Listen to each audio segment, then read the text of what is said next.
Bizning maktabimiz 1997-yili tashkil topgan bo'lib, 2009-yilda qayta rekonstruksiyadan o'tkazildi. Hozirgi kunda 1662 nafar o'quvchilarimiz ta'lim-tarbiya olmoqda. Bularga 98 nafar oliy ma'lumotli pedagoglar ta'lim-tarbiya berib kelishyapti. Maktabimiz 2014-yilda Vazirlar Mahkamasining qaroriga asosan inklyuziv ta'lim resurs markaziga aylantirildi.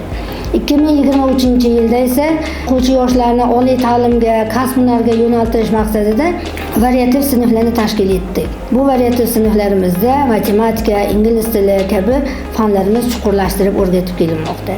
2025-yilga kelib o'quvchilarimizni, yoshlarni harbiy vatanparvarlikka, vatanga muhabbat ruhida tarbiyalash maqsadida jasorat sinflarini tashkil etdik. Hozirgi kunda ushbu jasorat sinfimizda ham o'quvchilarimiz ta'lim-tarbiya olib kelishmoqda.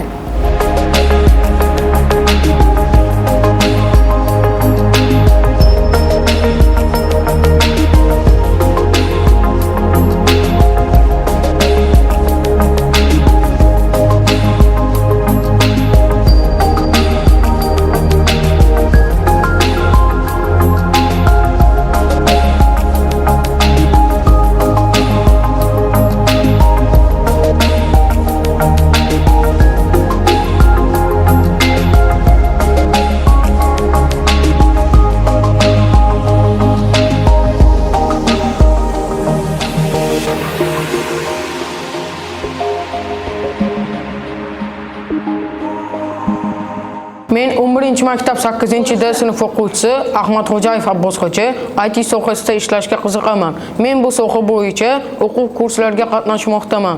Men bu soha bo'yicha front-end va back-end dasturchilik sertifikatini qo'lga kiritganman.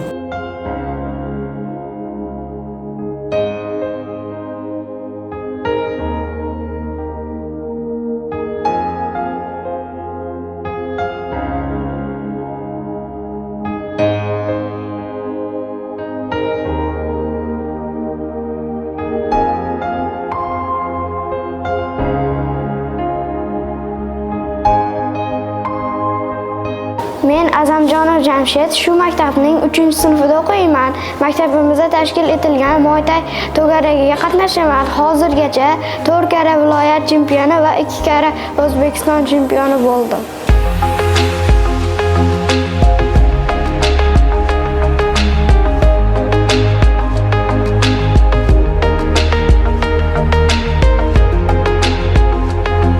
I am Khaimjanova Diyora. Now I achieve one of my main goals. I took certificates from English and Russian. Okay, my name is Mukhtarjon Abdullayev. I have reached a B2 level in international certificate. I'm studying at the 11th school and I'm interested in English language because it allows to communicate from different cultures and different countries. Hello, I'm Abdurrasul Waraykhana, studying in 11th school for 3 years and finally took 6.5 from my English score and it's B2. I achieved so many things and the main achievement is nowadays my IELTS.